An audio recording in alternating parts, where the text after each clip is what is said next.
उम्मीद करता हूँ दोस्तों आप सभी लोग बहुत अच्छे होंगे और आपकी तैयारी एकदम मस्त चल रही होगी, एकदम मस्त प्रैक्टिस चल रही होगी और आपका पेपर कल होने वाला पेपर बहुत अच्छा जाएगा। दोस्तों इस वीडियो पे हम बात करने वाले हैं NCL HEMM ऑपरेटर के लास्ट मॉडल पेपर के बारे पे, यानी कि मॉडल पेपर नंबर 5 के बारे पे। ठीक है दोस्तों, इस वीडियो को आप सभी लोग ध्यान से देखिएगा, एकदम आपको रिवीजन के तौर पर इस वीडियो को देखना है। ठीक है, ज़्यादा टेंशन नहीं लेना है, आपने जो पढ़ा है बस आपको उसको रिविजन करना है। यदि आपने रिविजन कर लिया है तो अच्छी बात है, नहीं आपको एकदम रिलैक्स रहना है। ठीक है, ज़्यादा टेंशन ले लेना है। तो चलिए दोस्तों अपन इस वीडियो को शुरुआत करते हैं। तो दोस्तों यहाँ पे पहला क्वेश्चन है, यदि मैं आपसे पूछूं कि वर्तमान में नागालैंड राज्य के मुख्यमंत्री कौन है। दोस्तों आप एक काम करना, भारत के जितने भी राज्य के मुख्यमंत्री हैं, राज्यपाल हैं, आप उन्हें एक बार देख लेना, क्योंकि कभी कभी इनसे एक नंबर के क्वेश्चन पूछ लिए जाते हैं। तो उसी बेसिस पे मैंने यहाँ पे पूछा है कि वर्तमान में नागालैंड के मुख्यमंत्री कौन है। तो इसका आंसर क्या रहेगा दोस्तों, वर्तमान में नागालैंड के मुख्यमंत्री कौन है, नेफ्यू रियो जी हैं। ऑप्शन बी यहाँ पे इसका करेक्ट आंसर हुआ। नेक्स्ट क्वेश्चन है, किस फिल्म के गाने नाटू नाटू को गोल्डन ग्लोब अवार्ड से सम्मानित किया गया है। बताइए दोस्तों इसका करेक्ट आंसर क्या होगा। तो इसका करेक्ट आंसर रहेगा RR फिल्म के पिक्चर नाटू नाटू को गोल्डन ग्लोब अवार्ड से सम्मानित किया गया है। आप सभी लोग ने देखी ही होगी इस पिक्चर को। नेक्स्ट क्वेश्चन है, आपको बताना है कि तुलबुल परियोजना किस नदी पर बनी हुई है। तो बताइए दोस्तों, तो तुलबुल परियोजना किस नदी पर बनी है, झेलम नदी पर बनी है। नेक्स्ट क्वेश्चन है, रघुवंशम के लेखक कौन है। तो रघुवंशम के लेखक कौन है दोस्तों, कालिदास जी हैं रघुवंशम के लेखक। नेक्स्ट क्वेश्चन है, आपको बताना है दोस्तों लिंगराज मंदिर कहाँ पे है। तो लिंगराज मंदिर कहाँ पे है दोस्तों, बताइए दोस्तों, कई बार मैंने आपको बताया है। तो लिंगराज मंदिर कहाँ पे है, उड़ीसा यानी कि भुवनेश्वर पे स्थित है। नेक्स्ट क्वेश्चन है, प्लासी के युद्ध के समय बंगाल का नवाब कौन था। सिंपल सा क्वेश्चन है दोस्तों, सिराजुद्दौला। ऑप्शन बी यहाँ पे इसका करेक्ट आंसर रहा। दोस्तों आप सभी लोग के क्वेश्चन सही तो जा रहे हैं ना, आप मुझे को कमेंट बॉक्स में लिख के बताते चलिएगा। नेक्स्ट क्वेश्चन है, जावा व सुमात्रा द्वीप किस देश में है। जावा और सुमात्रा किस देश में है। तो कहाँ है दोस्तों, इस क्वेश्चन पे पूछने लायक है कुछ ना, इंडोनेशिया यहाँ पे इसका करेक्ट आंसर हुआ। नेक्स्ट क्वेश्चन है, आपको बताना है कि कंप्यूटर का पिता किसे कहा जाता है। तो इसका करेक्ट आंसर क्या रहेगा दोस्तों, कंप्यूटर का पिता कहा जाता है चार्ल्स बेबेज को। ऑप्शन ए यहाँ पे इसका करेक्ट आंसर हुआ। नेक्स्ट क्वेश्चन है, डिप्थीरिया रोग से क्या प्रभावित होता है। तो डिप्थीरिया रोग से क्या प्रभावित होता है दोस्तों, गला प्रभावित होता है। ऑप्शन सी यहाँ पे इसका करेक्ट आंसर होगा। नेक्स्ट क्वेश्चन है, भारत की राजधानी नई दिल्ली किस नदी के किनारे बनी हुई है। तो भारत की राजधानी नई दिल्ली किस नदी के किनारे बनी हुई है दोस्तों, यमुना नदी के किनारे बनी हुई है। नेक्स्ट क्वेश्चन है, बारिश के कारण, ठीक है, क्वेश्चन पे क्या बोले हैं, बारिश की बूंदों का गोल होने का कारण क्या है। तो आप सभी लोग को पता होगा कि जो बारिश की बूंदें होती है गोल होती है, तो इसका रीजन क्या है आपको ये बताना है। तो जो बारिश की बूंदें होती है क्यों गोल होती हैं दोस्तों, पृष्ठ तनाव के कारण ऐसा होता है। ऑप्शन ए यहाँ पे इसका करेक्ट आंसर होगा। नेक्स्ट क्वेश्चन है, द्रवित पेट्रोलियम गैस निम्न में से कौन सी गैस नहीं होती है। आपको बताना है कि LPG गैस में कौन सी गैसें नहीं होती हैं। तो आप सभी लोगों ने सीधा देख लिया होगा कि नाइट्रोजन तो होती नहीं है, तो नाइट्रोजन ही इसका करेक्ट आंसर रहेगा। नेक्स्ट क्वेश्चन है, दोस्तों आप मेरे को कमेंट बॉक्स में लिख के बताइएगा कि LPG की जो गंध होती है इसको पहचानने के लिए अपन उस पर क्या मिलाते हैं। ठीक है, इसका आंसर आप मेरे को कमेंट बॉक्स में लिख के जरूर बताइएगा। नेक्स्ट क्वेश्चन है, लोहा का सबसे शुद्धतम रूप कौन सा है। तो लोहे का सबसे शुद्धतम रूप कौन सा है दोस्तों, बताइए। सिंपल सा क्वेश्चन है और आप सभी लोग को पता ही होगा कि जो पिटवा लोहा होता है लोहे का सबसे शुद्धतम रूप कहलाता है। ऑप्शन बी यहाँ पे इसका करेक्ट आंसर हुआ। नेक्स्ट क्वेश्चन है, भारत की किस भाषा को इटालियन ऑफ द ईस्ट कहा जाता है। तो तेलुगु भाषा को इटालियन ऑफ द ईस्ट कहा जाता है। नेक्स्ट क्वेश्चन है, शीश महल ट्रॉफी का संबंध किससे है दोस्तों। तो शीश महल ट्रॉफी का संबंध क्रिकेट से है। ऑप्शन सी यहाँ पे इसका करेक्ट आंसर हुआ। नेक्स्ट क्वेश्चन है, ओलंपिक ध्वज पर कितने रंग होते हैं। तो दोस्तों ओलंपिक ध्वज कैसा होता है, यहाँ पे 3 छल्ले होते हैं और यहाँ पे 2 छल्ले होते हैं, ये इस टाइप से ओलंपिक का ध्वज होता है। तो कितने रंग होते हैं दोस्तों, वहाँ पे 5 रंग होते हैं, 5 ही होते हैं ना दोस्तों, एक बार मैं मिला लेता हूँ। दोस्तों यदि मॉडल पेपर में कुछ गलती कर देता हूँ तो आप सभी लोग को उसे एक बार चेक करके एक बार वेरीफाई जरूर कर लेना दोस्तों, यहाँ पे 5 ही रंग होते हैं। ठीक है, ऑप्शन ए यहाँ पे इसका करेक्ट आंसर हुआ। नेक्स्ट क्वेश्चन है, सार्क का मुख्यालय कहाँ पे है। तो सार्क का मुख्यालय कहाँ पे है दोस्तों, काठमांडू पे स्थित है। ऑप्शन ए यहाँ पे इसका करेक्ट आंसर हुआ। अब दोस्तों आपको बताना है कि ICMR का फुल फॉर्म क्या होता है। ICMR का फुल फॉर्म क्या होगा दोस्तों, आप सभी लोग बताइए।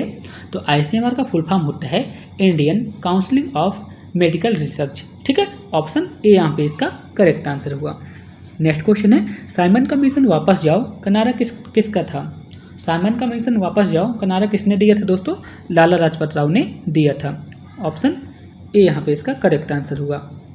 नेक्स्ट क्वेश्चन है, ज़्यादातर परमाणु परीक्षण किस स्थान पर किए जाते हैं? तो बताइए दोस्तों, क्वेश्चन पे क्या बोला है, ज़्यादातर परमाणु परीक्षण किस स्थान पर किए जाते हैं? तो इसका करेक्ट आंसर क्या रहेगा? पोखरण। परमाणु बम वगैरह वहीं पे परीक्षण करते हैं ना।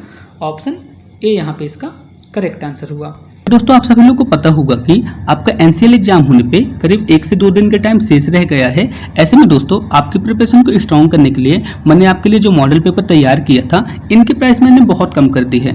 जी हाँ दोस्तों, यदि अभी तक आपने इन मॉडल पेपर को नहीं लिया था तो प्लीज़ आप इन मॉडल पेपर को जरूर लीजिए दोस्तों, क्योंकि इन मॉडल पेपर में मैंने जितने भी क्वेश्चन लिए हैं आपके सिलेबस के अकॉर्डिंग लिए हैं और आपके जो कंप्यूटर बेस्ड टेस्ट होने वाला है ना, उसी के बेसिस पे लिए हैं। और उम्मीद करता हूँ सारे क्वेश्चन इसी बेसिस पे पूछे जाएंगे। तो प्लीज़ यदि आप यहाँ पे सिलेक्शन लेना चाहते हैं तो आप इन मॉडल पेपर को जरूर लीजिए और पेपर से पहले अपना पेपर स्वयं कीजिए। ठीक है दोस्तों, तो चलिए मैं आपको बता देता हूं कि इन मॉडल पेपर को आपको कैसे लेना है। तो दोस्तों यदि आप इन मॉडल पेपर को लेना चाहते हैं तो मैंने इनकी प्राइस बहुत कम कर दी है। जी हाँ दोस्तों, यदि अभी तक आपने इन मॉडल पेपर को नहीं लिया था तो आप मात्र 31 रुपये पे करके इन मॉडल पेपर को ले सकते हैं। 31 रुपये सिंपली आपको इसी नंबर पे करना है और पे कैसे करना है? फोन पे या फिर गूगल पे की मदद से करना है और स्क्रीनशॉट आपको इस व्हाट्सएप पे सेंड कर देना है। ठीक है, यहाँ पे मैं आपको 5 मॉडल पेपर प्रोवाइड करा दूंगा और साथ ही साथ एलिमेंट्री नॉलेज वाली शॉर्ट्स नोट्स भी प्रोवाइड करा दूंगा। यदि आप इतना करके चले जाते हैं तो आपके अंदर एग्जाम से पहले कॉन्फिडेंस आ जाएगा और आप कंप्यूटर बेस्ड टेस्ट में बहुत ही अच्छा परफॉर्मेंस करेंगे। तो प्लीज़ दोस्तों आप 31 रुपये पे करके इन सभी PDF को जरूर ले लीजिएगा। यदि आपके पास 31 रुपये से भी कम पैसा है तो आपको सिंपली क्या करना है, आपको यहाँ पे मैसेज कर देना है। ठीक है, मैं आपके लिए प्राइस और भी कम कर दूंगा। बस आपको सबसे ज़्यादा एनसीएल में सिलेक्शन इस बार ही लेना है। ठीक है, तो प्लीज़ आप इस नंबर पे व्हाट्सअप मैसेज कर दीजिएगा। ठीक है, कम से कम प्राइस में मैं आपको इन सभी PDF प्रोवाइड करा दूंगा। ठीक है दोस्तों, तो आप सभी लोग यहाँ पे देख सकते हैं मैंने आपकी प्रिपरेशन को स्ट्रॉन्ग करने के लिए जो मॉडल पेपर बनाया था, ये सभी मॉडल पेपर आप सभी लोग को शो हो रहे होंगे। यहाँ पे टोटल 5 मॉडल पेपर हैं। ठीक है, यहाँ पे टोटल 5 मॉडल पेपर है। यहाँ पे एक ट्रैफिक रूल वाली PDF भी मैंने प्रोवाइड कराया है और एलिमेंट्री नॉलेज वाली PDF भी प्रोवाइड कराया है। ठीक है, जिससे आपका शॉर्ट रिवीजन हो जाएगा। यहाँ पे टोटल 500 क्वेश्चन रहेंगे, साथ ही साथ एलिमेंट्री नॉलेज के नोट्स रहेंगे। यदि आप इतना कंप्लीट करके चले जाते हैं तो आपके अंदर एक कॉन्फिडेंस आएगा और आपका एग्जाम बहुत अच्छा जाएगा। ठीक है दोस्तों, तो यदि अभी तक आपने इन मॉडल पेपर को नहीं लिया था तो दोस्तों अब इन मॉडल पेपर को आप सिर्फ 31 रुपये पे करके इन मॉडल पेपर को ले सकते हैं। तो यदि अभी तक आपने इन मॉडल पेपर को नहीं लिया था तो प्लीज़ लीजिए और अपनी तैयारी पे अच्छा रिवीजन कीजिए और आप यहाँ पे सिलेक्शन लीजिए। ठीक है दोस्तों, तो ये सभी आपके लिए ही है। नेक्स्ट क्वेश्चन है, राफेल लड़ाकू विमान का निर्माण किसने किया था? तो इस क्वेश्चन को तो आप सभी लोग जानते हैं, मैंने डिस्कस भी किया था, डेसर्ट एविएशन। ऑप्शन ए यहाँ पे इसका करेक्ट आंसर हुआ। नेक्स्ट क्वेश्चन है, विश्व ओजोन दिवस कब मनाया जाता है? तो 16 सितंबर को विश्व ओजोन दिवस मनाया जाता है। 16 सितंबर है ना दोस्तों, कोई डाउट तो नहीं है? 16 सितंबर को ही विश्व ओजोन दिवस मनाया जाता है। कोई डाउट नहीं दे रहा था, मैं आपसे बस चेक कर रहा था। नेक्स्ट क्वेश्चन है, RTO का फॉर्म 4 किसके लिए होता है? तो RTO का जो फॉर्म 4 होता है किससे संबंधित होता है? लाइसेंस बनवाने से संबंधित होता है। ऑप्शन बी यहाँ पे इसका करेक्ट आंसर हुआ। अब दोस्तों नेक्स्ट क्वेश्चन है, यहाँ पे एक चिन्ह दिया गया है, आपको बताना है कि यह किसको प्रदर्शित करता है। तो दोस्तों ये प्रदर्शित करता है कि आगे आने वाले वाहन को प्राथमिकता दी जाए। ठीक है, इसका मतलब यही होता है कि आगे आने वाले वाहन को प्राथमिकता दी जाए। ऑप्शन सी यहाँ पे इसका परफेक्ट आंसर हुआ। नेक्स्ट क्वेश्चन है, अब इस क्वेश्चन पे क्या बोल रहे हैं, आप सभी लोग को इस टाइप के जब क्वेश्चन आते हैं ना, मतलब यातायात से रिलेटेड, आपको एकदम माइंड ओपन करके पढ़ना है दोस्तों।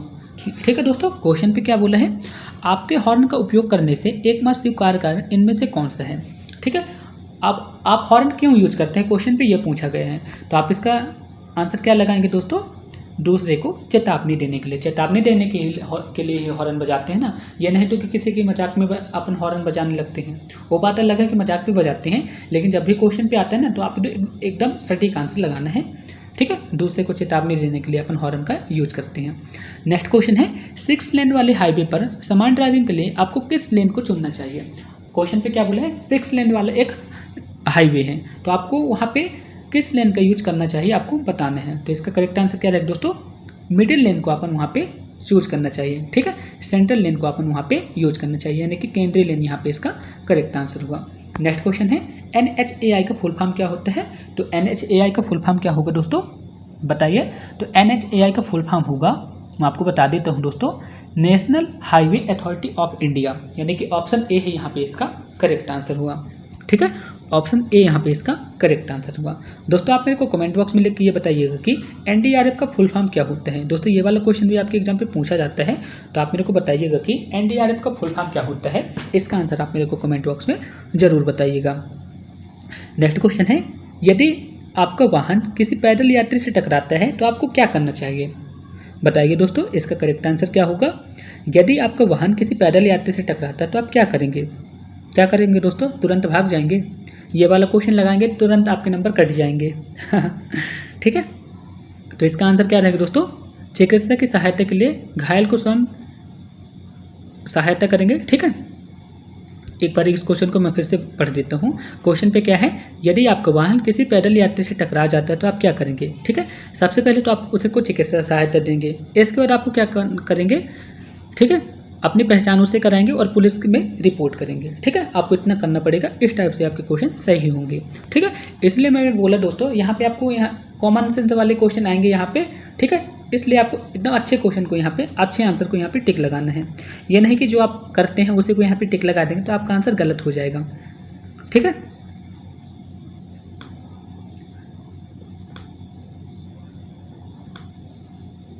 अब दोस्तों नेक्स्ट क्वेश्चन है। क्वेश्चन पे क्या बोला है, निम्न में से कौन सा भारत स्टेज इमिशन स्टैंडर्ड्स का हिस्सा है? तो जब NO2 गैस होती है ना, ये भारत स्टेज इमिशन स्टैंडर्ड्स का हिस्सा है। ऑप्शन सी यहाँ पे इसका करेक्ट आंसर हुआ। नेक्स्ट क्वेश्चन है, जब आप ढलान वाली सड़क पर ड्राइविंग कर रहे हों तो आपको क्या करना चाहिए? बताइए दोस्तों, आप क्या करेंगे जब आप ढलान वाली सड़कों पर यात्रा कर रहे हैं तो आप क्या करेंगे? बताइए, इसका करेक्ट आंसर क्या होगा? तो इसका करेक्ट आंसर रहेगा दोस्तों, जो पहाड़ी से ऊपर गाड़ी आती है ना, उनको अपन अग्रता देंगे। ठीक है, ऑप्शन बी यहाँ पे इसका करेक्ट आंसर रहेगा। क्योंकि दोस्तों देखो, पहाड़ी से जो नीचे आता है तो उसकी चाल लगभग ठीक रहेगी, लेकिन जो पहाड़ी से ऊपर आती है ना, थोड़ा सा अनबैलेंस हो जाएगी, इसलिए अपने को उसको अग्रता देनी चाहिए। ठीक है, नेक्स्ट क्वेश्चन है, BS मानक किसके द्वारा लागू किए जाते हैं? मोस्ट इंपॉर्टेंट क्वेश्चन दोस्तों, हो सकता है ये वाला क्वेश्चन आपके एग्जाम पे जरूर आए, तो आप सभी लोग बताइए कि भारत स्टेज मानक जो होते हैं किसके द्वारा लागू किए जाते हैं? केंद्रीय प्रदूषण नियंत्रण यानी कि CPCB यानी कि सेंट्रल पोल्यूशन कंट्रोल बोर्ड के द्वारा लागू किए जाते हैं। ऑप्शन बी यहाँ पे इसका परफेक्ट आंसर हुआ। नेक्स्ट क्वेश्चन है, कनेक्टिंग रॉड के क्रैंक सॉफ्ट को किससे जोड़ती है? तो कनेक्टिंग रॉड क्रैंक सॉफ्ट से किससे जोड़ती है दोस्तों, बताइए। तो जो कनेक्टिंग रॉड होती है ना दोस्तों, क्रैंक सॉफ्ट को किससे जोड़ती है? मैं आपको बता देता हूँ, पिस्टन से जोड़ती है। ऑप्शन सी यहाँ पे इसका करेक्ट आंसर हुआ। नेक्स्ट क्वेश्चन है दोस्तों, डीजल इंजन पे ईंधन फीड पंप कहाँ लगा होता है? तो डीजल इंजन पे ईंधन फीड पंप कहाँ पे लगा होता है? इंजेक्शन पंप पर लगा होता है। ऑप्शन बी यहाँ पे इसका करेक्ट आंसर हुआ। नेक्स्ट क्वेश्चन है, डीजल इंजन पे प्रेरणा स्ट्रोक के दौरान सिलेंडर में क्या खींचा जाता है? तो प्रेरणा स्ट्रोक के दौरान सिलेंडर से क्या खींचा जाता है दोस्तों? सिर्फ हवा को खींचा जाता है। ऑप्शन बी यहाँ पे इसका करेक्ट आंसर हुआ। नेक्स्ट क्वेश्चन है, टू स्ट्रोक पेट्रोल इंजन पे वह हिस्सा जो पेट्रोल को हवा ईंधन मिश्रण करके भेजता है वो कौन सा पोर्ट है? तो बताइए दोस्तों, इसका करेक्ट आंसर क्या होगा? हालांकि आप सभी लोगों ने एलिमेंट्री नॉलेज वाले क्वेश्चन को बहुत अच्छे तरीके से पढ़ा होगा, तो इसका करेक्ट आंसर है दोस्तों ट्रांसपोर्ट पोर्ट। ऑप्शन सी यहाँ पे इसका करेक्ट आंसर होगा। नेक्स्ट क्वेश्चन है, क्वेश्चन पे क्या बोला है, सिलेंडर और ऑटो स्ट्रोक ऑटोमोबाइल के किस हिस्से को इंगित करता है? क्वेश्चन पे क्या बोला है, सिलेंडर और स्ट्रोक ऑटोमोबाइल के किस हिस्से को प्रदर्शित करते हैं? तो किसको प्रदर्शित करते हैं दोस्तों? इंजन को प्रदर्शित करते हैं। ऑप्शन सी यहाँ पे इसका करेक्ट आंसर रहा। नेक्स्ट क्वेश्चन है, एक ऑटोमोबाइल में गियर सेट का हिस्सा होता है, तो गियर सेट का हिस्सा क्या होता है दोस्तों? आप सभी लोग ऑप्शन देख के बताइए। तो इसका करेक्ट आंसर रहेगा ट्रांसमिशन। ऑप्शन दो यहाँ पे इसका करेक्ट आंसर रहेगा। ठीक है, जो ट्रांसमिशन होता है ये ऑटोमोबाइल में गियर सेट का हिस्सा होता है। दोस्तों जब भी आप इस वाले क्वेश्चन को सॉल्व कीजिए ना, एलिमेंट्री नॉलेज वाले क्वेश्चन को, एक बार हिंदी और एक बार इंग्लिश जरूर देखिएगा, क्योंकि दोस्तों इसकी जो इंग्लिश है ना, थोड़ी जो हिंदी है थोड़ा सा कठिन आती है, हिंदी पढ़ने में आपको तकलीफ होगी इंग्लिश की अपेक्षा, तो आप इंग्लिश को जरूर पढ़िएगा। क्वेश्चन पे क्या है दोस्तों, एंटी लॉक सिस्टम कैसे काम करता है? आपको बताना है कि जो एंटी लॉक सिस्टम होता है कैसे काम करता है। तो ब्रेकिंग के दौरान पहियों को लॉक होने से बचाता है। ऑप्शन बी यहाँ पे इसका करेक्ट आंसर हुआ। नेक्स्ट क्वेश्चन है, ईंधन टैंक की भराव पर लगने वाले ढक्कन में एक छोटा सा छेद क्यों बना होता है? क्वेश्चन पे क्या बोला है, ईंधन टैंक के भराव पर लगने वाले ढक्कन पे एक छोटा सा टैंक क्यों मतलब छेद क्यों होता है? ठीक है, क्वेश्चन पे सिंपल से ही लिखा गया है। जैसे कि आपको ये पता होगा कि जो एक फ्यूल टैंक होता है, फ्यूल टैंक पे फिल्टर कैप पर एक छोटा सा छेद क्यों होता है, क्वेश्चन पे ये पूछे हैं। हिंदी थोड़ा सा कठिन है दोस्तों, इसलिए मैं यहाँ पे इंग्लिश का सहारा ले रहा हूँ, तो आप सभी लोग समझ जाइएगा। क्वेश्चन पे क्या बोला है, जो फ्यूल टैंक होता है उस पर जो एक फिल्टर कैप लगी रहती है उस पर एक छोटा सा छेद होता है, तो ये क्यों होता है आपको ये बताना है। ठीक है, क्यों होता है दोस्तों आप बताइए। तो इसका करेक्ट आंसर रहेगा वायुमंडलीय दबाव को बनाए रखने के लिए, ये भी सही है। ठीक है, वैक्यूम को निर्माण को रोकने के लिए ये भी सही है, तंत्र को विफल होने से रोकने के लिए ये भी सही है, यानी कि ऑप्शन नंबर डी यहाँ पे इसका परफेक्ट आंसर होगा। नेक्स्ट क्वेश्चन है, टायर का कौन सा भाग राजा का ताज होता है? बताइए दोस्तों, बहुत ही अच्छा क्वेश्चन है। तो टायर का कौन सा हिस्सा राजा का ताज होता है दोस्तों? ब्रेड की रेडियस। ऑप्शन डी यहाँ पे इसका करेक्ट आंसर रहेगा। दोस्तों कल वाले पेपर पे आपको पूरे में से पूरे क्वेश्चन सॉल्व करके आना है, बहुत अच्छे तरीके से पेपर को सॉल्व करके आना है, और कमेंट बॉक्स में आप मेरे को जरूर लिख के बताइएगा कि आपके कितने क्वेश्चन सही रहे। ठीक है, सीबीटी वाले क्वेश्चन पेपर पे, और मेरे को आप व्हाट्सएप पे मैसेज जरूर करना है दोस्तों कि मेरे इतने क्वेश्चन सही रहें। ठीक है दोस्तों, क्योंकि मैंने आपकी तैयारी के लिए इस बार बहुत ज़्यादा मेहनत की है। ठीक है, आप देखेंगे दोस्तों यूट्यूब पे एनसीएल के प्रिपरेशन के लिए मैंने सबसे ज़्यादा वीडियो बनाई है, और सिर्फ आपकी तैयारी के लिए है। ठीक है, तो प्लीज़ आप सभी लोग की अब बारी है कि आपका जो कंप्यूटर बेस्ड टेस्ट होगा उस पर सबसे ज़्यादा नंबर लेके आएँ। ठीक है, इस बार सबसे ज़्यादा सिलेक्शन भी चाहिए। ठीक है दोस्तों, अब नेक्स्ट क्वेश्चन है, टायर के एक साइड से कितने, क्वेश्चन पे क्या बोला है, टायर के एक साइड से कितने का मुख्य कारण है? यहाँ पे खींचने का मुख्य कारण है दोस्तों, तो आपको बताना है कि टायर के एक साइड के खींचने का मुख्य कारण क्या है दोस्तों? अनुचित चैम्बर। ठीक है, ऑप्शन ए यहाँ पे इसका करेक्ट आंसर रहेगा। यहाँ पे खींचने का मुख्य कारण पूछा है। ठीक है, खींचने का मुख्य कारण क्या है? अनुचित कैम्बर है। ठीक है, ठीक है, तो आप सभी लोग इसे देख लीजिएगा। नेक्स्ट क्वेश्चन है, एक 4 चरण स्ट्रोक साइकिल इंजन के लिए प्रति मिनट कार्यकारी स्ट्रोकों की संख्या आरपीएम पे इंजन की गति क्या होती है? तो इंजन की गति का आधा होता है। ऑप्शन बी यहाँ पे इसका करेक्ट आंसर हुआ। नेक्स्ट क्वेश्चन है, वाहनों में निम्नलिखित प्रकार के सिग्नल प्रणाली का प्रयोग किया जाता है। तो वाहनों में किस प्रकार की सिग्नल प्रणाली का यूज किया जाता है दोस्तों बताइए। तो एयर कूलिंग सिस्टम का यूज भी करते हैं और वाटर कूलिंग सिस्टम का भी यूज करते हैं। तो बी और सी यहाँ पे इसका, सॉरी ए और बी यहाँ पे इसका करेक्ट आंसर हुआ। नेक्स्ट क्वेश्चन है, क्रैंक शाफ्ट पर किस प्रकार का हार्डनिंग की जाती है? तो क्रैंक शाफ्ट पर किस प्रकार की हार्डनिंग की जाती है दोस्तों बताइए। तो क्रैंक शाफ्ट पर किस प्रकार की हार्डनिंग की जाती है? प्रेरण हार्डनिंग की जाती है, यानी कि इंडक्शन हार्डनिंग की जाती है। ऑप्शन ए यहाँ पे इसका करेक्ट आंसर हुआ। नेक्स्ट क्वेश्चन है, किस प्रकार के शीतलक प्रणाली पे सिलेंडर हेड पर फिन्स का यूज किया जाता है? तो किस पर यूज करते हैं दोस्तों बताइए। तो इसका करेक्ट आंसर क्या होगा दोस्तों? इसका करेक्ट आंसर रहेगा option number D, air cooling पर अपन फिन्स का यूज करते हैं। ऑप्शन डी यहाँ पे इसका करेक्ट आंसर हुआ। नेक्स्ट क्वेश्चन है, force feed engine cooling system पे पानी को किस हिस्से पे परिचालित किया जाता है? तो पंप पर परिचालित किया जाता है। ऑप्शन ए यहाँ पे इसका करेक्ट आंसर हुआ। नेक्स्ट क्वेश्चन है, शीतलक प्रणाली में पानी कहाँ है? तो शीतलक प्रणाली में पानी कहाँ होता है दोस्तों बताइए। तो शीतलक प्रणाली में पानी कहाँ पे होता है? रेडिएटर लोअर टैंक पे होता है। ऑप्शन बी यहाँ पे इसका करेक्ट आंसर होगा। नेक्स्ट क्वेश्चन है, किस स्नेहक प्रणाली पे अलग तेल टैंक होता है? तो किस स्नेहक प्रणाली पे अलग टैंक होता है दोस्तों बताइए। तो इसका करेक्ट आंसर रहेगा दोस्तों, ड्राई सम्प लुब्रिकेशन पे ऐसा होता है। ऑप्शन डी यहाँ पे इसका करेक्ट आंसर होगा। नेक्स्ट क्वेश्चन है, स्नेहक का मुख्य उद्देश्य क्या होता है बताइए दोस्तों। तो स्नेहक का मुख्य उद्देश्य क्या होता है दोस्तों? घर्षण को कम करना। ये वाला क्वेश्चन तो कोई भी सॉल्व कर सकते हैं। नेक्स्ट क्वेश्चन है, आईएसी बल्ब संचारित करने के लिए कौन सी इलेक्ट्रॉनिक इकाई संकेत देती है? तो ईसीएम का यूज करते हैं। ऑप्शन ए यहाँ पे इसका करेक्ट आंसर हुआ। नेक्स्ट क्वेश्चन है, अत्यधिक ईंधन की खपत होने का संभावित कारण क्या है? तो अत्यधिक ईंधन की खपत होने का संभावित कारण क्या है दोस्तों? कमजोर संपीड़न। ऑप्शन डी यहाँ पे इसका करेक्ट आंसर हुआ। नेक्स्ट क्वेश्चन है, यदि इंजन हीट पर है तो आप क्या करेंगे? यदि इंजन हीट पर है तो आप क्या करेंगे, आपको बताना है। क्या करेंगे दोस्तों?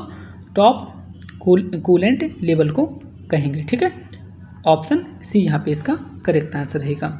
नेक्स्ट क्वेश्चन है, कोलेप्सिबल स्टीयरिंग कॉलम वह है जो खाली स्थान में कोलेप्स हो जाता है।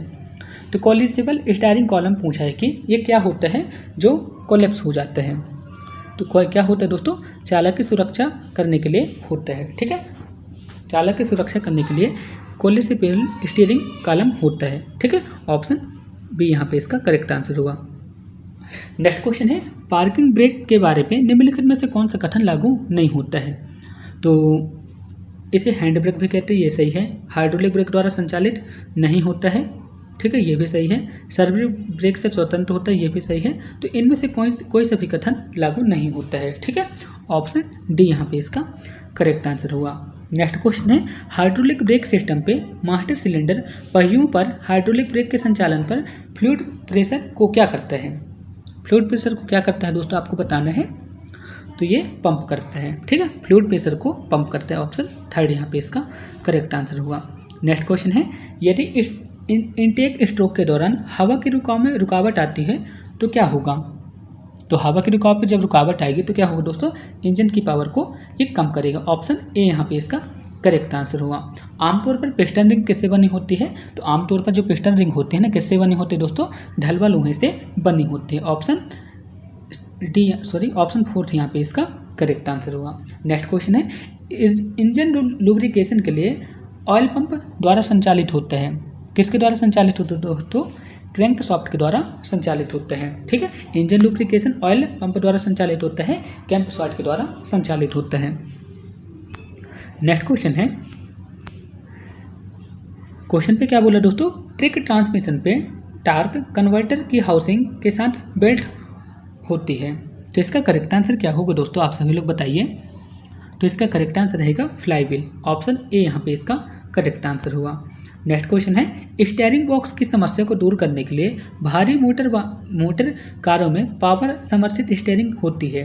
कैसी होती है दोस्तों बताइए। तो कैसी होती है, कम अनुपात की होती है। ऑप्शन ए यहाँ पे इसका करेक्ट आंसर हुआ। नेक्स्ट क्वेश्चन है इंजन की घर्षण हॉर्स पावर में होगी, क्या होगी दोस्तों, इंजन की घर्षण हॉर्स पावर होगी, कैसी होगी, 1 IHP माइनस BHP। ऑप्शन 2 यहाँ पे इसका करेक्ट आंसर रहेगा। इंपॉर्टेंट है दोस्तों, IHP माइनस BHP। इंजन की घर्षण पावर क्या होगी दोस्तों, IHP minus BHP। Next question है गैर कार्यत स्ट्रोक के दौरान इंजन घटक इंजन को चलाता है। तो इसका क्वेश्चन का आंसर क्या होगा दोस्तों, तो इसका करेक्ट आंसर रहेगा दोस्तों, इसका आंसर आप मेरे को कमेंट बॉक्स में लिख के बता दीजिएगा। सिंपल सा क्वेश्चन है, ठीक है, टेस्ट हो जाएगा आपका। क्वेश्चन नंबर 62 पे आंसर क्या रहेगा आप मेरे को कमेंट बॉक्स में लिख के जरूर बताइएगा। नेक्स्ट क्वेश्चन है एक स्ट्रोक इंजन का पोर्ट स्थित होता है। तो एक स्ट्रोक इंजन का पोर्ट कहाँ पे स्थित होता है दोस्तों, कहाँ पे होता है, सिलेंडर की दीवार पर स्थित होता है। ऑप्शन 2 यहाँ पे इसका करेक्ट आंसर होगा। नेक्स्ट क्वेश्चन है द्रव इंजीनियरिंग के विषय पर आधारित होती है। तो द्रव इंजीनियरिंग किस विषय पर आधारित होती है आपको बताना है। तो द्रव इंजीनियरिंग किस विषय पर आधारित होती है, पास्कल के नियम पर आधारित होती है। तो इतना तो आप सभी लोग को पता ही है। नेक्स्ट क्वेश्चन है डीजल चक्र को यह भी कहते हैं। तो डीजल चक्र को अपन क्या बोलते हैं दोस्तों, स्थिर डोनेशन साइकिल भी कहते हैं। ऑप्शन ए यहाँ पे इसका करेक्ट आंसर रहेगा। ठीक है, सॉरी दोस्तों, यहाँ पे स्थिर दाब चक्र रहेगा, तो आप वहाँ पे दाब की जगह प्रेशर कर लीजिएगा। ठीक है, नेक्स्ट क्वेश्चन है इंजन का सिलेंडर ब्लॉक किससे बना होता है। तो इंजन का सिलेंडर ब्लॉक किससे बना होता है दोस्तों, आप सभी लोग बताइए। ढलवा लोहा से बना होता है। ऑप्शन ए यहाँ पे इसका करेक्ट आंसर हुआ। ठीक है दोस्तों, नेक्स्ट क्वेश्चन है निम्न में से कौन सी वस्तु एल्युमिनियम मिश्र धातु से बनी होती है। तो एल्युमिनियम मिश्र धातु से कौन सी वस्तु बनी होती है दोस्तों, जो पिस्टन होता है एल्युमिनियम मिश्र धातु से बनी होती है। ठीक है दोस्तों, तो यहाँ तक हमने एलिमेंट्री नॉलेज वाले सारे क्वेश्चन को कंप्लीट कर लिए हैं। अब चलिए दोस्तों मैथ के क्वेश्चन को भी सॉल्व करते हैं। ठीक है, सारे क्वेश्चन को आप सभी लोग सॉल्व कीजिएगा। दोस्तों अब नेक्स्ट क्वेश्चन है जो कि सबसे सिंपल क्वेश्चन है। इस क्वेश्चन पे आपको एक सिंबल दिया गया है, आपको बताना है कि यह सिंबल क्या प्रदर्शित करता है। तो बताइए दोस्तों इसका करेक्ट आंसर क्या होगा। तो दोस्तों बहुत ही सिंपल है, यह चिन्ह क्या प्रदर्शित करता है दोस्तों, रोग समाप्ति को दर्शाता है। ऑप्शन सी यहाँ पे इसका करेक्ट आंसर रहेगा, यानी कि रेस्ट्रिकेशन एंड्स को दर्शाता है। ऑप्शन सी यहाँ पे इसका परफेक्ट आंसर हुआ। अब दोस्तों नेक्स्ट क्वेश्चन है, अब मैथ के क्वेश्चन आ चुके हैं, तो चलिए मैथ के क्वेश्चन को भी सॉल्व करते हैं। दोस्तों इस क्वेश्चन पे क्या बोला है, एक बल्लेबाज 11 पारियों पे एक निश्चित 11 पारियों का एक निश्चित औसत रन था। 12वीं पारी में वह 90 रन बनाता है, जिसके कारण उसका औसत 5 रन कम हो जाता है। तो 12वीं पारी के बाद नया औसत क्या होगा आपको बताना है। बहुत ही सिंपल सा क्वेश्चन है दोस्तों। सबसे पहले आप सभी लोग इस क्वेश्चन को सॉल्व करने की कोशिश कीजिए, फिर मैं इस क्वेश्चन को सॉल्व करता हूँ। तो दोस्तों अपन इन क्वेश्चन को सॉल्व करेंगे। तो यहाँ पे अपन क्या बोला है, 11 पारियों पे उसका कुछ निश्चित औसत था। 12वीं पारी पे उसका रन कितना हो जाता है दोस्तों, 90 रन हो जाता है। तो अपन यहाँ पे क्या लिखेंगे, यहाँ पे 90 लिखेंगे, इसके बाद लिखेंगे प्लस, इसके बाद कितने रन कम हो जाते हैं दोस्तों, 5 रन कम हो जाते हैं। तो यहाँ पे 5 लिखेंगे, कितने पारियों पे हो जाते हैं, 11 पारियों पे। ठीक, बस आपका आंसर आ चुका। अब आपको क्या करना है, 90 पे 55 को जोड़ देना है। आपका आंसर कितना आ जाएगा दोस्तों, आपका आंसर आ जाएगा 145। ऑप्शन बी यहाँ पे इसका परफेक्ट आंसर रहा। इतना बड़ा क्वेश्चन है और एक लाइन का आंसर है। ठीक है, तो आप यहाँ पे इसे सॉल्व कर सकते हैं। ठीक है, 145 यहाँ पे इसका करेक्ट आंसर हुआ। दोस्तों अब नेक्स्ट क्वेश्चन है। इस क्वेश्चन पे क्या बोला है, दो संख्याओं का अंतर कितना है, 15 है, जबकि इनके योग का गहरावां भाग 5 है। तो संख्याएं ज्ञात करना है कि ये संख्याएं कौन कौन सी होगी। ठीक है, तो सबसे पहले अपन क्या करते हैं, दो संख्याओं का अंतर दिया कितना है, 15 है। तो अपन ऐसे कर सकते हैं, पहली संख्या को अपन a मान लिया और दूसरी संख्या को a+15 मान लिया। ठीक है, क्योंकि जब आप इसे घटाएंगे आपस में तो 15 अंतर तो आ ही जाएगा। तो आपने पहली संख्या को मान लिया a और दूसरी संख्या को क्या मान लिया, दूसरी संख्या को हमने मान लिया a+15। ठीक है, इतना आप सभी लोग कर लिए ना। इसके बाद क्या बोला है, इनका योग गैरहैमे का 5 भाग है। ठीक है, अब अपने को क्या करना है, इनका जब अपन योग करेंगे तो इनके योग का गैरहैमा भाग 5 है। क्वेश्चन पे यही बोला है कि इनके योग का गैरहैमा भाग कितना है, 5 है। तो आपको बताना है कि संख्याएं कौन कौन सी हैं। तो सबसे पहले अपन इनका योग करते हैं, यानी कि a+15 इनका गैरहैमा भाग कर दे और यहाँ पे कितने दिए गए, 5 दिए गए हैं। तो बस आप इसे सॉल्व कर दीजिए, आपका आंसर आ जाएगा। तो सबसे पहले अपन क्या करते हैं, इसका तिर्यक गुणा करते हैं, इसके साथ इसका और इसके साथ इसका। ठीक है, तो अपन जब इसका तिर्यक गुणा करेंगे तो कितना आ जाएगा दोस्तों, 2a, यहाँ पे कितना आएगा ना दोस्तों, 2a+15 बराबर कितना आ जाएगा दोस्तों, यहाँ पे 55 आ जाएगा। यही आएगा ना, यही आएगा ना दोस्तों, 55 आ गया।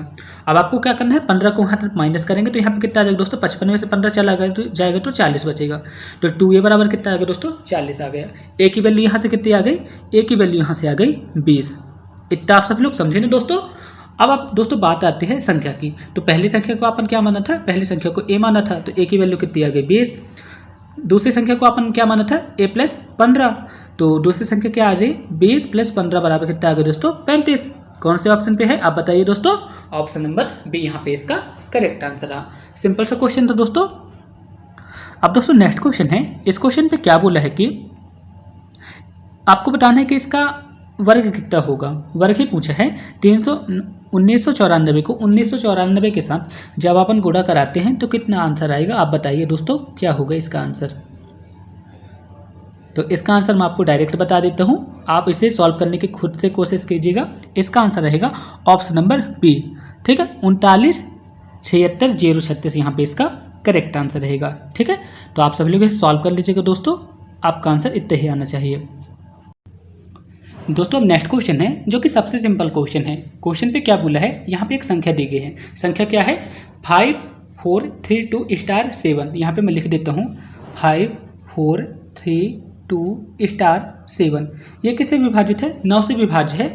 तो आपको बताना है कि स्टार के स्थान पे क्या आएगा। सिंपल सा क्वेश्चन है दोस्तों, चलिए इस क्वेश्चन को सॉल्व करते हैं। दोस्तों जब भी संख्या 9 से विभाजित होती है ना, तो अपन क्या करते हैं, दो ऐसे पेयर को पकड़ते हैं जिनका योग 9 हो, जैसे कि 5 और 4 9, तो इनको अपन बाहर कर दिए। अब दोस्तों बात आती है, यदि अपन 7 और 2 को मिलाते हैं तो 9 आता है। ठीक है, अब दोस्तों आप ही बताइए, यहाँ पे 3 लिखा है और स्टार की जगह ऐसी कौन सी संख्या है यहाँ पे 9 बन जाए। तो आपका आंसर क्या रहना चाहिए दोस्तों, स्टार के स्थान पे यदि 6 आ जाता है तो ये संख्या 9 से विभाजित हो जाती है, हो जाएगी ना। तो चलिए अपन इसे करके एक बार देख भी लेते हैं। जैसे कि यहाँ पे 5 4 3 2 6 7 और यहाँ पे अपन 9 से विभाजित करेंगे तो कितना आ जाएगा दोस्तों, 9 छिक्का आ जाएगा 54। ठीक है, इसके बाद कितना आ जाएगा, 9 तिक 27, यहाँ पे 5 बचेगा, यहाँ पे 56 आ जाएगा। ठीक है, तो 9 छिक्का 54 और फिर 2 बचा, 9 तिक 27, इस तरह जाएगा ना। तो आप देख सकते हैं दोस्तों 9 से विभाजित हो गया। तो ऑप्शन बी यहाँ पे इसका परफेक्ट आंसर हुआ। दोस्तों नेक्स्ट क्वेश्चन है, क्वेश्चन पे क्या बोला है, एक माली के पास कुछ फूल हैं, यदि उनमें से 120, 125 या 130 फूलों की माला बनाई जाए तो 70 फूल शेष रह जाते हैं। तो आपको बताना है कि माली के पास कम से कम कितने फूल थे। दोस्तों यहाँ पे कम से कम वाली बात आ गई, और मैंने आपको बताया था जब भी कम से कम वाली बात आती है ना, तो अपन वहाँ पे क्या करते हैं, एलसीएम निकालते हैं, यानी कि लीस्ट कॉमन फैक्टर वहाँ पे निकालते हैं। ठीक है, तो यहाँ पे कितना आ जाएगा दोस्तों, 120, 125 और 130 का एलसीएम। थोड़ा सा कठिन टास्क है दोस्तों, लेकिन आपको निकालना पड़ेगा। 120, 125 और 130 का एलसीएम कितना होगा, आप सभी लोग मुझे बता दीजिए कितना आ जाएगा दोस्तों इनका एलसीएम। इनका एलसीएम आ जाएगा दोस्तों 39, कितना आ जाएगा, 39,000 इनका एलसीएम आ जाएगा, इतना ही आएगा 39,000। ठीक है, अब यहाँ पे कितने फूल शेष रह जाते हैं, 70 फूल शेष रह जाते हैं। तो अपन क्या करेंगे दोस्तों, इस 70 को इसमें जोड़ देंगे, तो यहाँ पे कितना आ जाएगा दोस्तों, 3970 यहाँ पे इसका करेक्ट आंसर होगा। ऑप्शन डी यहाँ पे इसका करेक्ट आंसर रहेगा। ठीक है दोस्तों, यदि आपके एग्जाम इस टाइप के क्वेश्चन आते हैं तो जब भी कम से कम वाली बात आती है तो वहाँ पे आपको लघुत्तम समवर्तक निकालना है। इसके बाद जो भी संख्या कम घट बढ़ रही है ना, उसको आप वहाँ पे जोड़ दीजिए या फिर घटा दीजिए, आपका आंसर आ जाएगा। यदि शेष वाली बात आती है तो वहाँ पे आपको जोड़ना है, यदि अधिक हो जाते हैं तो वहाँ पे आपको घटा देना है। ठीक है, बस आपको इतना ही करना है, आपका आंसर आ जाएगा। अब दोस्तों नेक्स्ट क्वेश्चन है, एक आदमी घर के 3/4 को 3/4 भाग को 2 दिन में पूरा करता है, यदि वह उसी दर से काम करता रहे तो कंप्लीट काम कितने दिन पे हो जाएगा, आपको बताना है। सिंपल सा क्वेश्चन है, चलिए इस क्वेश्चन को सॉल्व करते हैं। क्वेश्चन पे क्या बोला, 3/4 भाग को, तो पूरा यहाँ पे पूरा भाग क्या होगा दोस्तों, शेष भाग क्या होगा, आप मुझे बताइए। जब एक आदमी 3/4 भाग को पेंट कर देता है तो बचा कितना भाग दोस्तों, अपन 1 से इसे घटा देंगे तो शेष भाग आ जाएगा।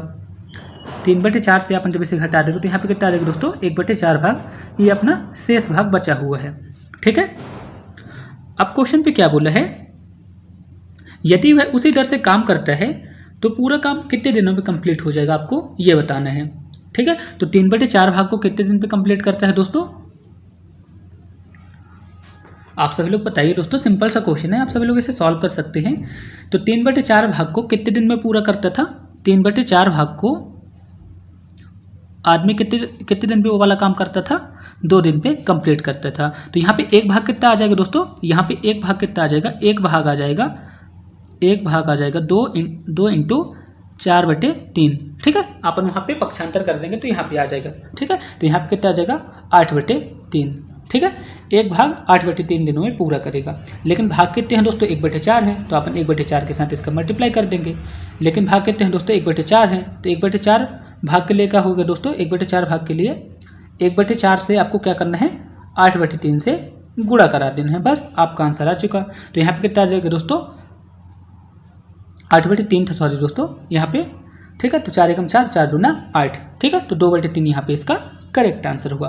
ऑप्शन बी यहाँ पे इसका परफेक्ट आंसर हुआ। ठीक है दोस्तों, इतना आप सभी लोग समझ गए ना, इस तरह से आपको इस क्वेश्चन को सॉल्व करना है। ठीक है, एक बार मैं आपको इस क्वेश्चन को फिर से समझाता हूँ।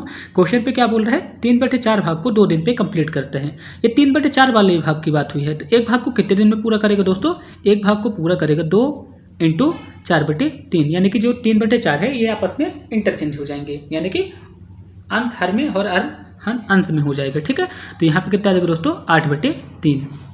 ठीक है, अब दोस्तों आपको बताना है कि जब घर के भाग से 3/4 भाग पेंट हो गए तो बचा कितना दोस्तों, 1 से यदि अपन 3/4 भाग को हटा देंगे तो बचा कितना दोस्तों, 1/4 भाग। तो अपने को 1/4 भाग की वैल्यू निकालना है, तो 1 भाग की ये थी, तो 1/4 भाग की वैल्यू क्या होगी दोस्तों, 1/4 के साथ इनका मल्टीप्लाई करा दीजिए, तो कितना आ जाएगा, 8/3। तो 2/3 यहाँ पे इसका परफेक्ट आंसर हुआ। आप सभी लोग समझ गए दोस्तों, बहुत ही सिंपल था। नेक्स्ट क्वेश्चन है, यदि एक कक्षा पे लड़कों तथा लड़कियों की संख्या 7:12 है तो इनमें से कौन सी संख्या छात्रों की संख्या के बराबर नहीं हो सकती है। तो लड़कों की संख्या अपन मान लिया x, यानी कि लड़कों की संख्या को मान लिया x और लड़कियों की संख्या मान लिया y। तो अनुपात पे कितना हो जाएगा दोस्तों, अनुपात पे लड़कों की संख्या कितनी हो जाएगी, 7x और लड़कियों की संख्या कितनी हो जाएगी, 5x। ठीक है, लड़कियों की संख्या हो जाएगी 5x। दोस्तों जब इनके अनुपात को अपन जोड़ते हैं तो कितना आ जाएगा दोस्तों, इनका अनुपात हो जाएगा 12x। तो दोस्तों आप ही बताइए यहाँ पे ऐसी कौन सी संख्या है जो छात्रों की कुल संख्या को प्रदर्शित नहीं कर सकती है। तो दोस्तों आप सभी लोग के मन पे एक माइंड रहना चाहिए, थोड़ा सा ऑप्शन को भी देखना है। तो यहाँ पे एक ऐसी संख्या होगी जो 12 से नहीं कटेगी, जैसे कि 60 यहाँ से कट जाएगा 12 से, ठीक है, 24 भी यहाँ से कट सकता है और यहाँ पे 48 भी कट सकता है। लेकिन जो 50 है ना दोस्तों, ये 12 से नहीं कट सकता है, तो ये छात्रों की कुल संख्या कभी नहीं हो सकती है। तो ऑप्शन ए यहाँ पे इसका करेक्ट आंसर हुआ। नेक्स्ट क्वेश्चन है, 3 व्यक्ति की औसत आयु कितनी है? 75 वर्ष है। यदि उनकी वर्तमान आयु का अनुपात कितना है? 4:5:6 हो तो सबसे बड़े व्यक्ति की आयु क्या होगी आपको बताना है। सिंपल सा क्वेश्चन है, आप सभी लोग बताइए इसका करेक्ट आंसर क्या हो सकता है। तो सबसे पहले अपन क्या करते हैं, तीनों व्यक्ति की जो वर्तमान आयु है उनको अपन x मान लेते हैं, ठीक है। पहले व्यक्ति की 4x, दूसरे की 5x और तीसरे की 6x है। तो अपन यहाँ लिख दिए 4x, 5x और यहाँ पे अपन लिख दिए 6x, ठीक है। कितने आदमी हैं यहाँ पे? 3 आदमी हैं, ठीक है। तो अपन यहाँ पे 3 लिख दिया। अब दोस्तों बताया गया कि इनका योग कितना बताया गया दोस्तों, यहाँ पे 75 बताया गया है ना, तो अपन यहाँ पे लिख दिए 75। इतना आप सभी लोग करते बन जाएगा ना, ठीक है। तो दोस्तों आप इन्हें जोड़िए तो कितना आ जाएगा दोस्तों, 6 4 10, 10 5 15। यहाँ पे कितना आ जाएगा 15x/3 और यहाँ पे कितना आ जाएगा 75 आ जाएगा। कितना आ गया? अब अपन इसे काट देते हैं तो 15 एकम 15, यहाँ पे 1x आ गया और 15 अपने 75, ठीक है। तो 1x की वैल्यू कितनी आ गई दोस्तों? 1x की वैल्यू आ गई 15। इतना आ गया ना दोस्तों, 1x की वैल्यू कितनी आ गई? 15 आ गई। अब आपको बताना है कि यहाँ पे सबसे बड़े व्यक्ति की आयु क्या है। तो बड़े व्यक्ति को अपन क्या माना था? 6x माना था ना। बड़े व्यक्ति को अपन क्या माना था? 6x माना था, ठीक है। तो यहाँ पे कितना आ जाएगा दोस्तों? यहाँ पे आ जाएगा 6x यानी कि 15 × 6 यानी कि 90 वर्ष यहाँ पे इसका करेक्ट आंसर रहेगा, ठीक है दोस्तों। तो 90 तो ऑप्शन पे दिया नहीं है, ठीक है। तो आप सभी लोग यहाँ पे 90 यहाँ पे लिख लीजिएगा दोस्तों, 90 वर्ष यहाँ पे इसका करेक्ट आंसर रहेगा, ठीक है। आप सभी लोग समझ गए ना दोस्तों, बहुत ही सिंपल सा क्वेश्चन था। इसी टाइप से आपको इस क्वेश्चन को सॉल्व करना है दोस्तों। अब नेक्स्ट क्वेश्चन है, क्वेश्चन पे क्या बोला है, एक वस्तु का अंकित मूल्य क्रय मूल्य से 20% कम है, बताइए उसे कितने % लाभ अधिक पे बेचा जाए कि ना तो उसे लाभ हो और ना ही उसे हानि हो।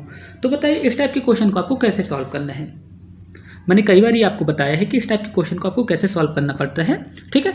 तो जब भी इस टाइप का क्वेश्चन आता है ना, तो सबसे पहले अपन क्या करते हैं, जितने भी % की कमी होती है, ठीक है, यहाँ पे उसका मल्टीप्लाई करते हैं।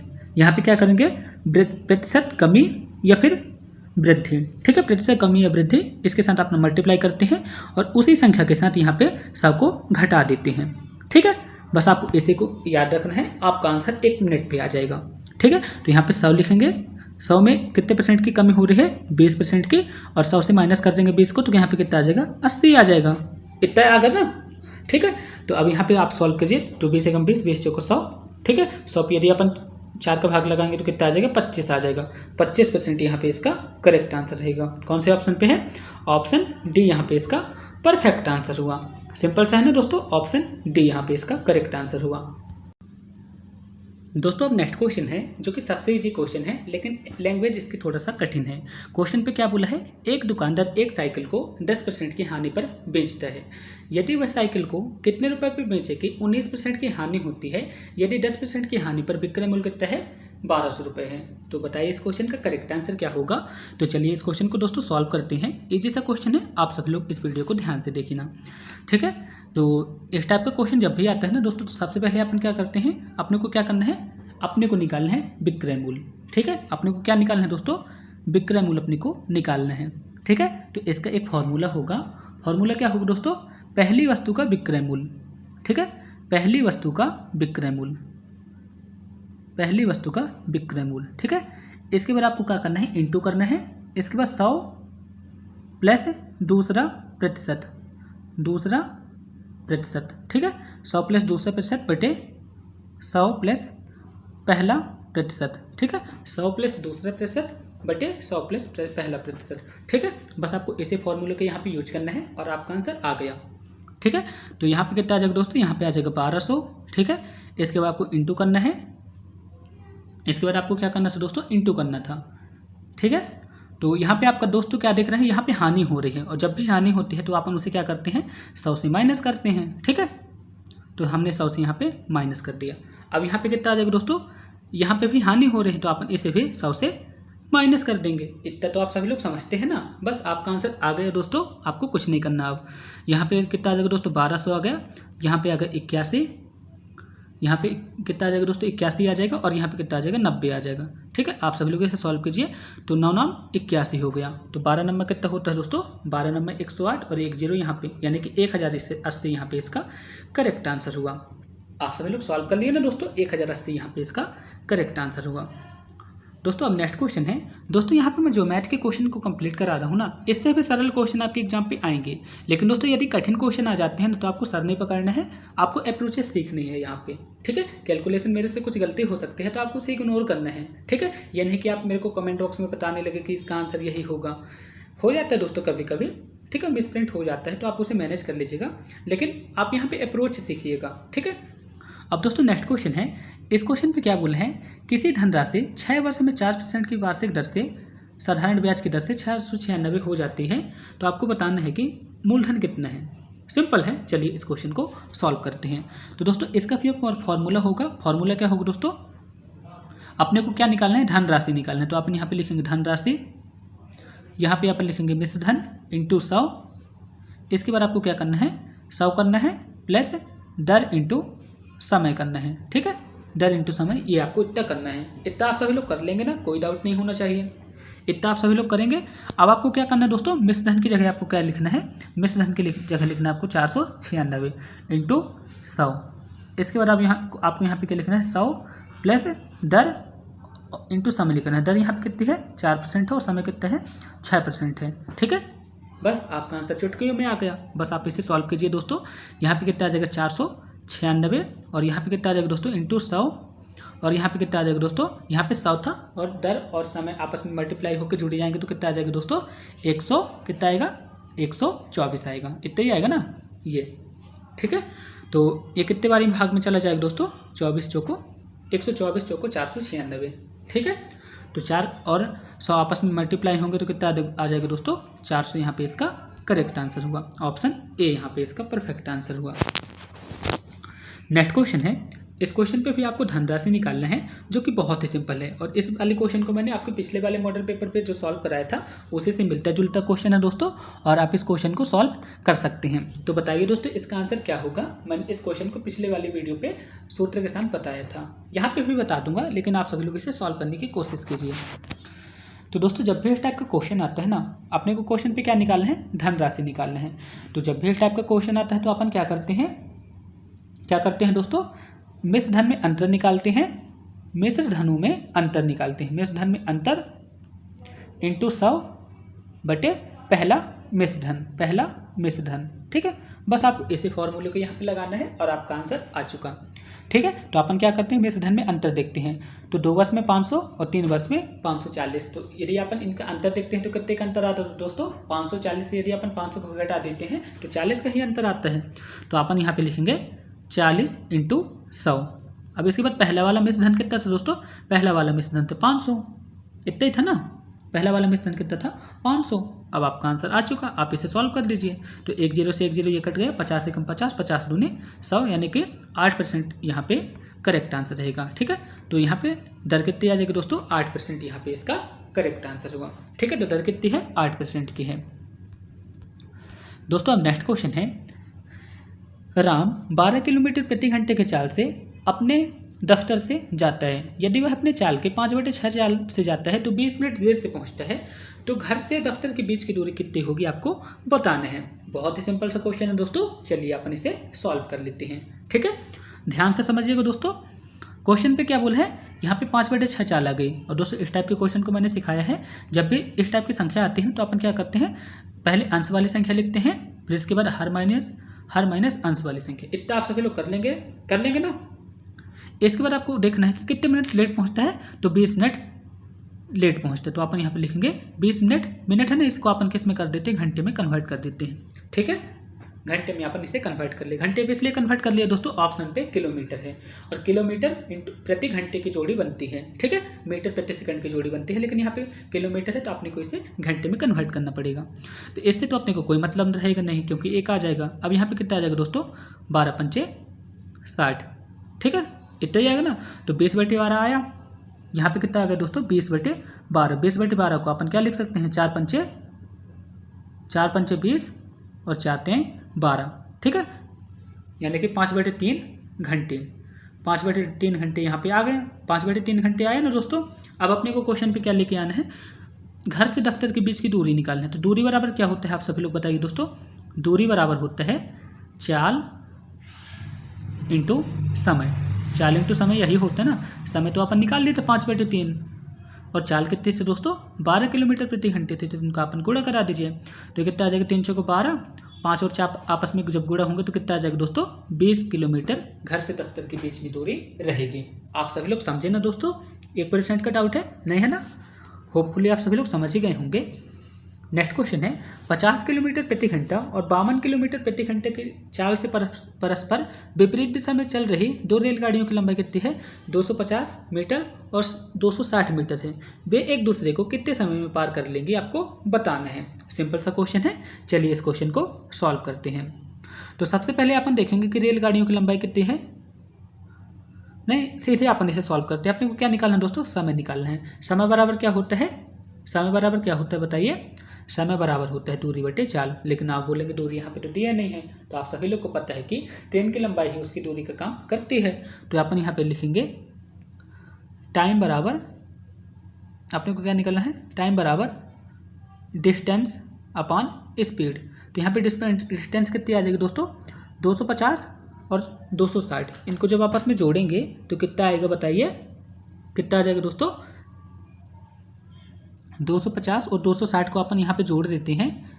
250 और 260 को अपने को जोड़ना है तो कितना आ जाएगा 510। इतना आएगा ना।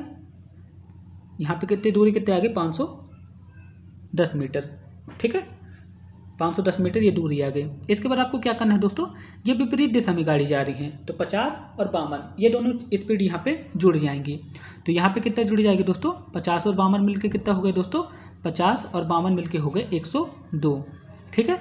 ये किस में है दोस्तों किलोमीटर प्रति घंटे पे और ऑप्शन पे कितने सेकंड पे है। तो अपन इसमें क्या करेंगे दोस्तों 5/18 से गुणा करा देंगे, ठीक है। इतना आप सभी लोग करा देंगे ना दोस्तों।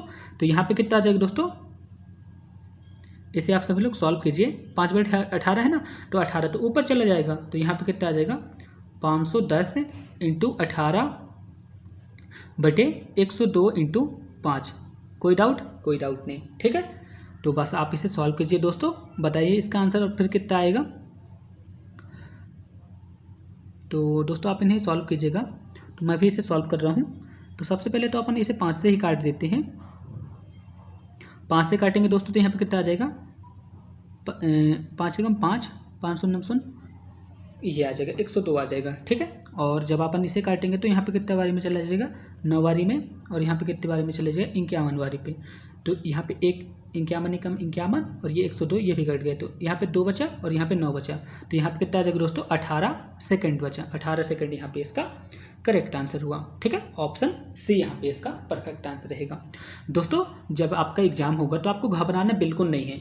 बहुत अच्छे तरीके से क्वेश्चन को सॉल्व करना है। आपको टाइमिंग बहुत ज़्यादा मिलेगी, ठीक है।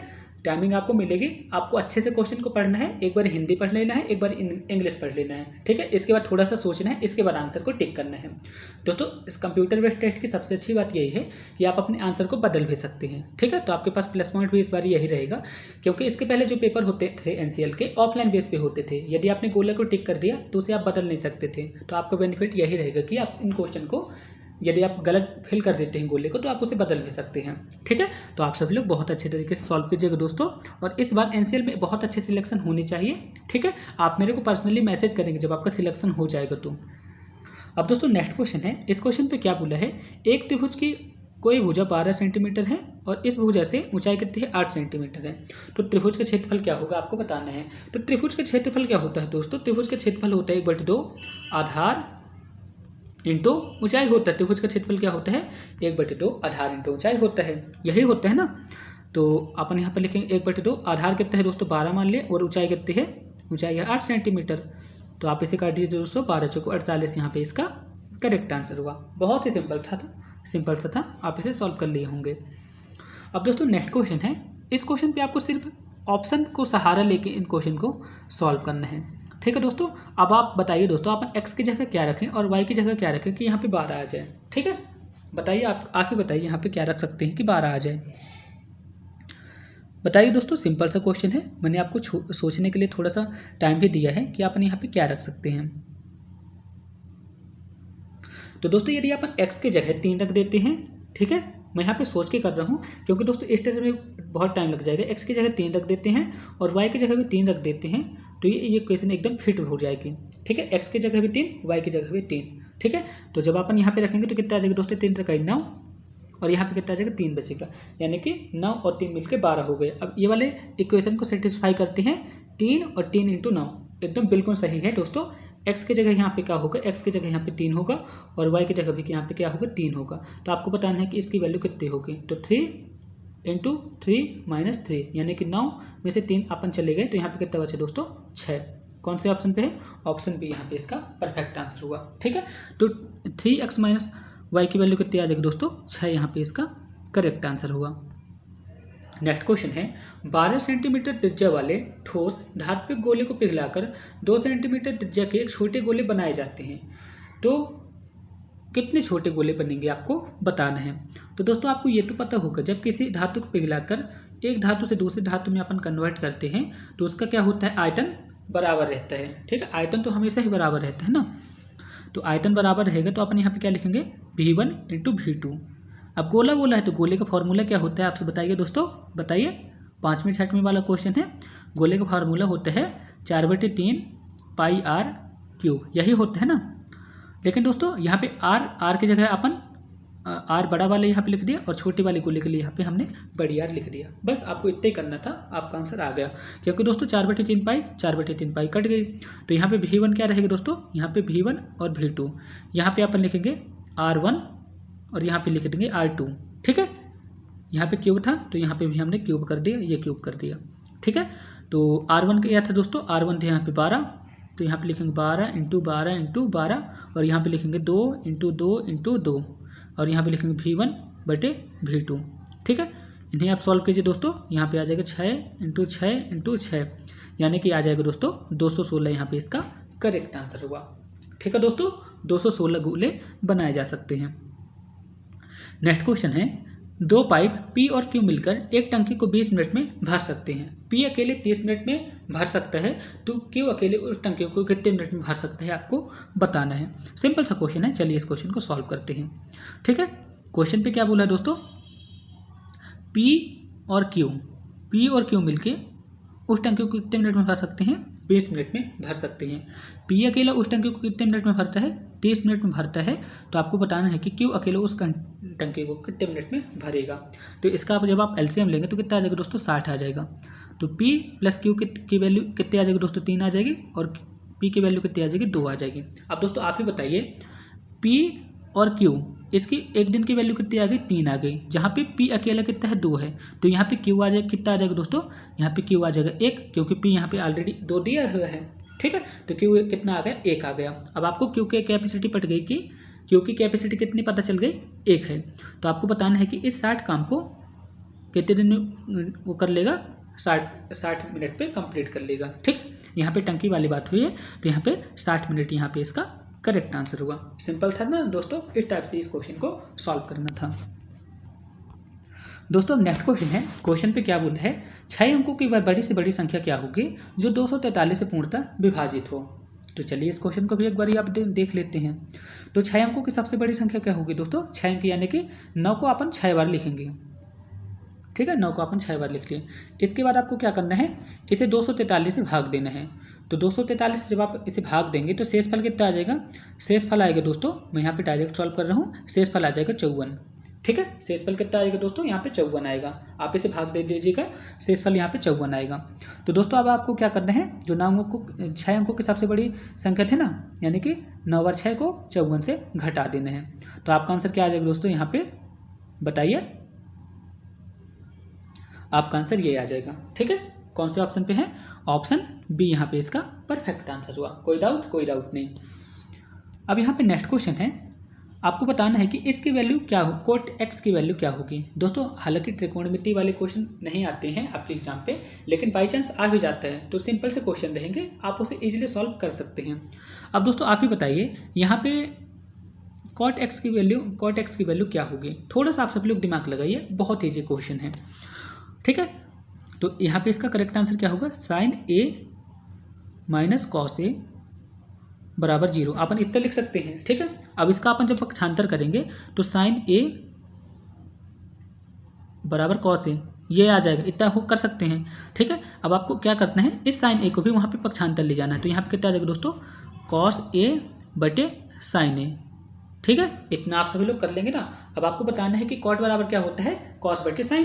तो यहाँ पे ए की वैल्यू कितनी आ गई दोस्तों, यहाँ पे एक की वैल्यू आ गई कॉट ए, और क्वेश्चन पे यही पूछा था, कॉट ए की वैल्यू कितनी आ गई, एक, ऑप्शन सी यहाँ पे इसका परफेक्ट आंसर हुआ। या फिर आप सभी लोग ये भी सोच सकते हैं दोस्तों, साइन 45 का मान कितना होता है दोस्तों, साइन 45 का मान होता है एक बटे √2।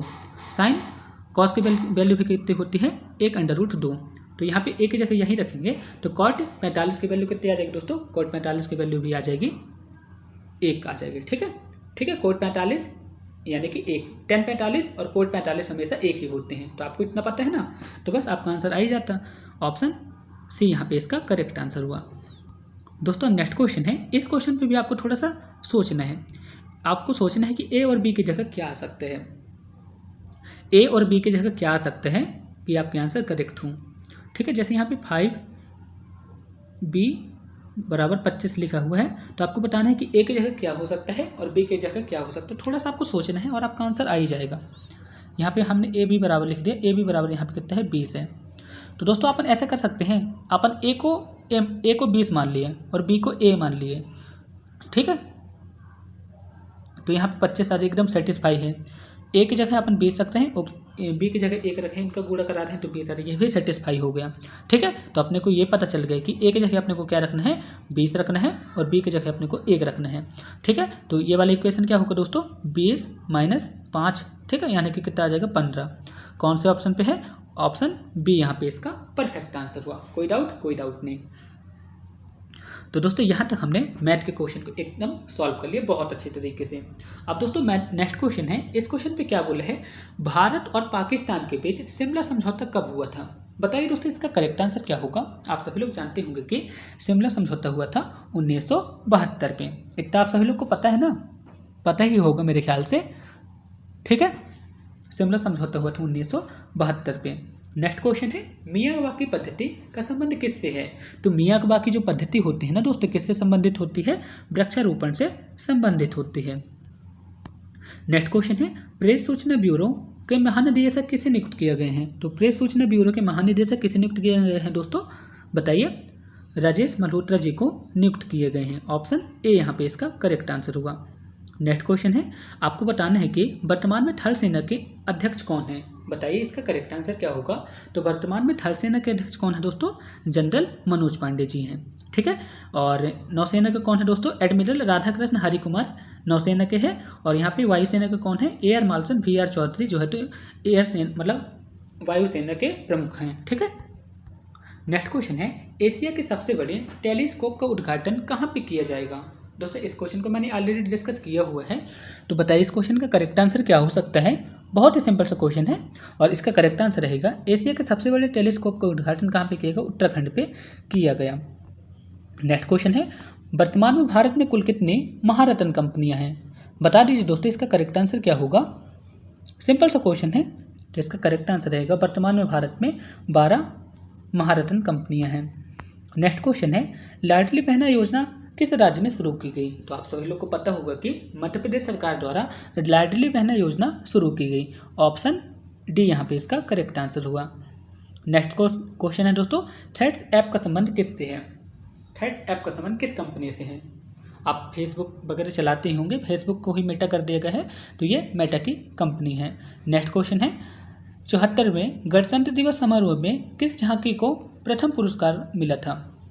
क्वेश्चन पे क्या बोला है, 74वें गणतंत्र दिवस समारोह पे किस राज्य की झांकी को प्रथम पुरस्कार मिला था। तो आप सभी लोग भूल गए होंगे दोस्तों, क्योंकि गणतंत्र दिवस निकल चुका है।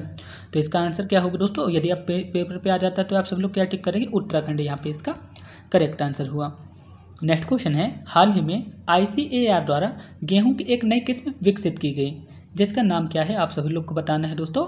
तो गेहूं की एक नई किस्म विकसित की गई है ICAR द्वारा, जिसका नाम है HD 3385, ठीक है, ये किस्म गेहूं की विकसित की गई है। नेक्स्ट क्वेश्चन है दोस्तों जो कि सबसे ज़्यादा इंपॉर्टेंट है। क्वेश्चन पे क्या बोला है, किन 2 स्थानों के मध्य गंगा विलास क्रूज का उद्घाटन किया गया है।